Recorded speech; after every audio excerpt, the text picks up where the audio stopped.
Hey guys, welcome back to my channel. So friends, आज मैं आपके साथ शेयर करने वाली हूँ बात दोष का पार्ट सेकंड। मैंने ऑलरेडी फर्स्ट पार्ट अपलोड कर दिया था कल ही, और आई होप आप लोगों ने वो पार्ट देख लिया होगा। और अगर अभी तक आपने वो फर्स्ट पार्ट नहीं देखा है तो उस पार्ट का लिंक आपको ऊपर आई बटन में मिल जाएगा। तो सबसे पहले जा कर के पार्ट 1 देखिए और उसके बाद आप पार्ट 2 देखिए, तो आपको ज़्यादा अच्छे से समझ में आएगा। तो चलिए बात करते हैं कि हम लोग ने पार्ट 1 में क्या क्या पढ़ा था। तो हम लोगों ने बात के पर्याय, बात का पंचभौतिक संगठन, बात की निरुक्ति और बात के कर्म, ये सब कुछ हम लोग ने उसमें फर्स्ट पार्ट में देख लिया था। तो अब हम लोग स्टार्ट करते हैं हमारा बात का सेकंड पार्ट। सो फ्रेंड्स, आज हम लोग इस वीडियो में कंप्लीट करेंगे हमारा पूरा बात दोष का चैप्टर। पूरा कंप्लीट करने की कोशिश मैं करूँगी कि दोनों पार्ट में कंप्लीट हो जाए दूसरे पार्ट में। और फ्रेंड्स, अगर आपको वीडियो पसंद आती है तो वीडियो को एक लाइक ज़रूर कर दीजिए। में भी आप ऐसी वीडियोस देखना चाहते हैं तो हमारे चैनल को ज़रूर सब्सक्राइब कीजिए और वीडियो को लाइक ज़रूर कीजिएगा। तो चलिए अब शुरू करते हैं। तो चलिए सबसे पहले हम लोग आज के वीडियो में देखते हैं कि बात के स्थान क्या हैं। तो अगर बात की जाए कि बात के स्थान क्या हैं, तो अगर हम लोग अष्टांग हृदय के अनुसार देखें तो अष्टांग हृदय ने बात के कुछ मुख्य स्थान बताए हैं। और मुख्य स्थान का उल्लेख करते हुए उन्होंने कहा है कि बात के जो स्थान हैं वो है पक्वाशय, कटी, पक्वाशय मतलब कि colon of large intestine below the umbilicus, कटी यानी पेल्विक रीजन, ठीक है। फिर उसके बाद पैर यानी कि थाई रीजन आप कह सकते हैं, श्रोत, कर्ण, अस्थि, त्वचा आदि मुख्य स्थान उन्होंने यही बताए हैं। और आप चाहें तो अष्टांग हृदय के अनुसार ये श्लोक है, इसको भी याद कर सकते हैं।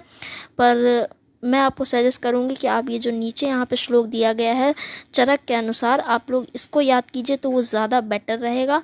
और काफ़ी ज़्यादा मतलब कि पूछे जाने वाला श्लोक है ये, और बहुत ज़्यादा आता भी है। तो आप लोग इस श्लोक को ज़्यादा कंसिडर कीजिएगा। तो मैं आपको इसे एक बार पढ़ के बता देती हूँ। तो चलिए देखते हैं इसको कैसे हमें पढ़ना है। तो बस्ति पुरुषाधानम कटी सकनी पाद अवस्थनी पक्वाशय च बात स्थानानि यद्यपि पक्वाशों विशेष बात स्थानाम, ठीक है। तो ये हमारा आचार्य चरक के अनुसार श्लोक है। अगर बात करें कि आचार्य चरक ने क्या स्थान बताए हैं, ठीक है, तो अभी हम लोग ने अष्टांग हृदय के अनुसार देख लिए हैं कि उन्होंने क्या बताए हैं मुख्य स्थान। और अब हम लोग बात करते हैं आचार्य चरक ने क्या मुख्य स्थान बताए हैं। तो आचार्य चरक के अनुसार, ये देखिए यहाँ पे मेंशन है, आचार्य चरक के अनुसार उन्होंने बताया है बस्ति पुरुषाधारम, कटी, दोनों पैर, अस्थि और पक्वाशय, ये बात के स्थान हैं, ठीक है। उनके हिसाब से ये बात के स्थान हैं, पर इनमें से मुख्य स्थान पक्वाशय है। मतलब इन जितने भी स्थान बताए गए हैं उनमें से जो मुख्य स्थान है वो पक्वाशय, यानी कि आचार्य चरक ने मुख्य स्थान पक्वाशय बताया है। बाकी हालांकि आप देखें तो ये सारे ही मुख्य स्थान मतलब कि स्थान है बात के, लेकिन अगर इसमें से अगर पूछा जाए कि मुख्य स्थान क्या है बात का, ठीक है, तो आप लोग पक्वाशय ही बताएंगे, ठीक है। तो चलिए अब हम लोग आगे बढ़ते हैं और देखते हैं कि बात के भेद क्या होते हैं और कितने होते हैं। तो अगर बात के भेदों की बात की जाए तो बात के 5 भेद होते हैं, जिसमें सबसे पहले होता है प्राण वायु, उदान वायु, फिर सामान्य वायु, व्यान वायु और अपान वायु। तो बात के ये 5 भेद होते हैं, और जो कि मैंने अभी आपको सीरियल वाइज बता दिए हैं, और आपको ये सीरियल वाइज ही याद करने हैं। क्योंकि ऐसा नहीं है कि आप उदान वायु को पहले लिख दें, सामान्य वायु को बाद में लिख दें, ऐसा कुछ भी नहीं आपको करना है। सीरियल वाइज ही याद करने हैं और सीरियल वाइज ही एग्ज़ाम में लिखने हैं। इसमें आप ऊपर नीचे इसको नहीं कर सकते हैं। तो हम लोग ने ये तो देख लिया कि बात के भेद कितने होते हैं और कौन कौन से होते हैं। तो चलिए अब हम लोग पर्टिकुलर बात करेंगे कि प्राण वायु क्या होती है। क्योंकि कभी कभी क्या होता है कि सिर्फ प्राण वायु या व्यान वायु को 2 नंबर में पूछ दिया जाता है कि प्राण वायु के कर्म बताते हुए इसका पूरा डिस्क्रिप्शन दीजिए कि प्राणवायु का क्या मुख्य स्थान होते हैं और क्या उनके कर्म होते हैं। ठीक है, तो 2 नंबर में पूछा जा सकता है और 5 नंबर में भी पूछा जा सकता है। तो 2 नंबर में हो सकता है सिर्फ उनके कर्म पूछ लें, या हो सकता है सिर्फ स्थान पूछ लें, और 5 नंबर में हो सकता है कर्म और स्थान दोनों ही पूछ लें। तो हमें थोड़ी सी नॉलेज होनी चाहिए कि हम अगर 2 नंबर में आ गए या 5 नंबर में आ गए, थोड़ा बहुत हमें इसके बारे में पता होना चाहिए। कई बार ऐसे पूछ लिया जाता है। चलिए अब हम लोग देखते हैं कि प्राणवायु क्या होती है। तो सबसे पहले देखिए यहाँ पे मेंशन है आचार्य चरक के अनुसार प्राणवायु के स्थान। ठीक है, तो आचार्य चरक ने प्राणवायु के स्थान सिर, उदर, उदर मतलब कि चेस्ट रीजन, कंठ यानी कि नेक रीजन, जीवा जो कि आपको पता ही है टंग होती है, मुख और नासिका आदि प्राणवायु के स्थान बताए हैं। फिर से हम लोग बात करते हैं कि प्राणवायु के कर्म क्या होते हैं ना। तो हम लोग ने ऐसा कहा था कि प्राणवायु का आपको स्थान और कर्म ये 2 चीज़ें पता होनी बहुत ज़्यादा ज़रूरी है। ठीक है, बाकी आपको इसका इतना डिटेल पढ़ने की ज़रूरत नहीं है, सिर्फ ये 2 चीज़ें आपको अच्छे से पता हो तो काम चल जाएगा। तो चलिए अब हम लोग देखते हैं कि प्राणवायु के कर्म क्या होते हैं। तो जो प्राण है वो द्रववाहक होने के कारण शरीर को जीवन देता है। ठीक है, फिर दूसरा पॉइंट यहाँ पे लिखा हुआ है कि मुख द्वारा लिए गए आहार को आमाशय तक पहुँचाता है। तो जैसा कि मैंने आपको पहले ही बताया है कि वायु मतलब कि जो बात है वो शरीर में गति करता है। ठीक है, तो हमारे शरीर में जितनी भी गति होती हैं या जितना भी चीज़ें एक जगह से दूसरी जगह पहुंच रही हैं, तो वो सब कुछ बात की वजह से ही हो रहा है। तो अगर हम कोई आहार ग्रहण करते हैं और वो हमारे आमाशय तक पहुंच रहा है, तो ये भी बात की वजह से ही हो रहा है ना। फिर अब हम एक और इसका पॉइंट देख लेते हैं कि पूर्ण कर्म द्वारा प्राण एवं मन का धारण करता है। ठीक है, ये मन और प्राण का धारण करता है क्योंकि ऑफ कोर्स ये प्राणवायु है। तो चलिए अब हम लोग आगे देखते हैं। प्राणवायु से रिलेटेड कुछ और भी पॉइंट्स हैं, तो हम लोग वो भी देख लेते हैं। तो जैसे कि थूकना हो गया, ठीक है, छींकना हो गया, डकारना हो गया, या फिर कोई भी श्वास कर्म यानी कि श्वसन प्रक्रिया जो होती है यानी कि रेस्पायरेशन, तो इन सब चीज़ों में प्राणवायु सहायक करती है, मतलब कि मदद करती है इन सारी चीज़ों में। आपको छींक आ रही है, डकार आ रही है, या आपको रेस्पायरेशन करना है, तो इन सारी चीज़ों में क्योंकि गति हो रही है ना, वायु आ जा रही है, तो इसमें हमारी क्या कहते हैं सहायता करती है प्राणवायु। ठीक है, फिर उसके बाद हम लोग नेक्स्ट पॉइंट देखते हैं। तो यहाँ पे दिया गया है कि बुद्धि, इंद्रिय, हृदय एवं धमनियों को धारण करती है। कि अगर प्राणवायु दूषित हो जाती है तो हमारे शरीर में हमें क्या दिक्कतें हो सकती हैं। तो हमें एक तो हिचकी आ सकती है यानी कि हिकअप्स, है ना, तो हमें हिचकी आ सकती है, हमें जुकाम हो सकता है, स्वर भेद हो सकता है, स्वर भेद मतलब कि गला बैठना, ये सारे विकार उत्पन्न हो सकते हैं अगर आपके प्राणवायु दूषित हो जाती है। तो ये सारे विकार उत्पन्न हो जाते हैं।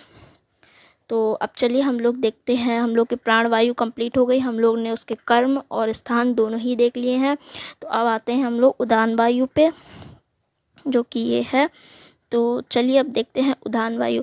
तो उदान वायु आचार्य चरक के अनुसार, अगर आप बेसिकली बात करें तो बोलना, जैसे कि आप स्पीच कुछ बोल रहे हैं, तो जो बोलने का काम होता है तो वो उदान वायु की वजह से ही होता है। अगर आप इसे एज अ मॉडर्न से कंपेयर करें तो स्पीच यानी कि फिजियोलॉजी ऑफ स्पीच, तो ये बोलने का जो भी प्रक्रिया होती है ये उदान वायु के वजह से ही होती है। अब देखते हैं कि इसके स्थान क्या बताए गए हैं। तो आचार्य चरक के अनुसार उदान वायु का स्थान उदर, नाभि और कंठ, ये 3 स्थान बताए गए हैं उदान वायु के। फिर अगर हम लोग बात करें इसके कर्म की, तो जैसा कि मैंने बताया ही है आपको, उदान वायु का जैसे पहला कर्म है स्पीच रेगुलेशन। ठीक है, फिर हो जाएगा हमारा प्रोवाइड स्ट्रेंथ, ये हमें स्ट्रेंथ प्रोवाइड करती है। ठीक है, बॉडी को कलर प्रोवाइड करती है, जो भी हमें हमारी बॉडी का कलर होता है ये भी उदान वायु की वजह से होता है, और हमें स्ट्रेंथ भी प्रोवाइड करती है। और मेन बात ओज यानी कि इम्यूनिटी भी हमारी उदान वायु की वजह से ही होती है। स्पीच रेगुलेशन यानी कि बोलने में हेल्प करना, ठीक है, और हमें स्ट्रेंथ प्रोवाइड करना या फिर हमारे बॉडी को कलर प्रोवाइड करना, ये जो कुछ मेन काम है। और इम्यूनिटी यानी कि ओज, तो ये सब हमें उदान वायु की वजह से ही मिलते हैं। तो चलिए, हम लोग ने उदान वायु भी देख ली है। थोड़ा जल्दी जल्दी कर रहे हैं ताकि वीडियो काफ़ी लंबी ना हो, वैसे काफ़ी लंबी हो जाएगी जहाँ तक मैं देख रही हूँ। तो अब देखते हैं हमारा तीसरा आता है जो कि है समान वायु। तो समान वायु देख लेते हैं। तो अगर हम लोग देखें समान वायु, तो समान वायु का स्थान अग्नि के समीप रहकर कोष्ठ में चारों ओर विचरण करती है। मतलब कि जो समान वायु होती है वो अग्नि के समीप रहकर कोष्ठ में चारों ओर विचरण करती है, ये समान वायु का स्थान होता है।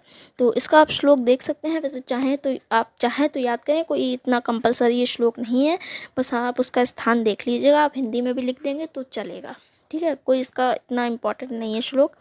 तो अब हम लोग बात करते हैं सामान्य वायु के कर्म के बारे में। तो चलिए, सबसे पहले देखते हैं ग्रहण यानी पचती, यानी कि चतुर्विध ग्रहण किए गए आहार का पाक करना। आहार का पाक करना भी सामान्य वायु की वजह से होता है। फिर है विरेचयति यानी कि सार और कीट का विभाजन करना। सार और कीट भाग का विभाजन करना भी सामान्य वायु की वजह से ही होता है।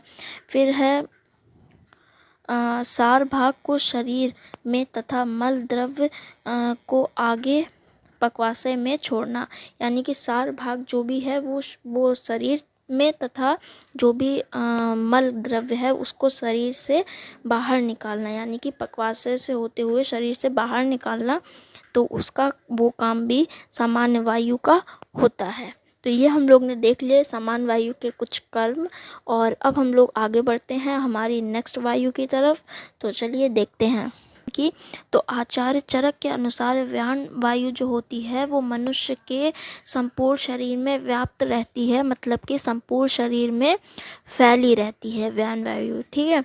और फिर बात की जाए उसके कार्य की, यानी कि उसके कार्य क्या है या उसका कर्म क्या है। तो जो व्यान वायु होती है ये गति करती है, ठीक है, प्रसारण करती है, आक्षेप यानी कि पलकों को ऊपर उठाना में भी व्यान वायु की ही मदद से होता है। फिर निमेष आदि क्रियाओं का संचालन व्यान वायु की वजह से ही होता है, यानी कि व्यान वायु ही इन क्रियाओं का संचालन करती है। तो चलिए, ये तो हम लोग ने देख लिया व्यान वायु के बारे में। और अब बात करते हैं हमारी लास्ट अपान वायु के बारे में।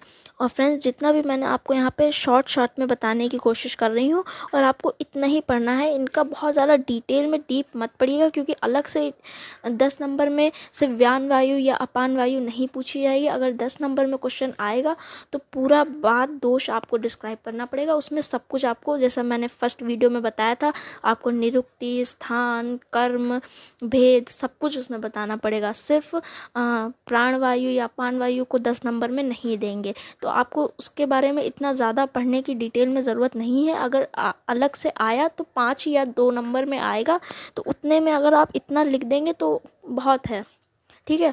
और अगर 10 नंबर में आता है तो आपको ये सारी चीज़ें लिखनी होंगी, उसके भेद, कर्म, स्थान, सब कुछ बात का लिखना ही होगा, बात दोष का।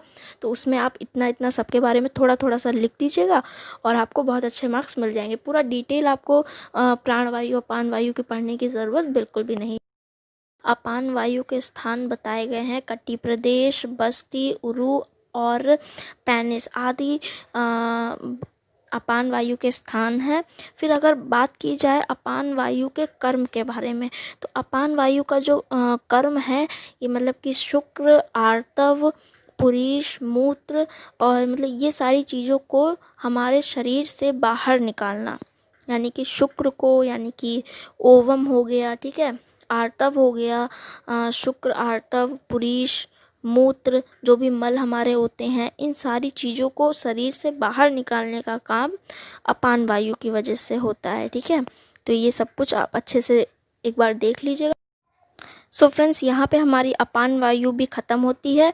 तो हमने 2 पार्ट के अंदर हमारा पूरा बात दोष कंप्लीट कर लिया है। आई होप आपको सारी चीज़ें अच्छे से क्लियर हो गई होंगी और आपको ये वीडियो पसंद आई हो तो हमारी वीडियो को एक लाइक ज़रूर कीजिएगा। चैनल को सब्सक्राइब करना बिल्कुल भी मत भूलिएगा।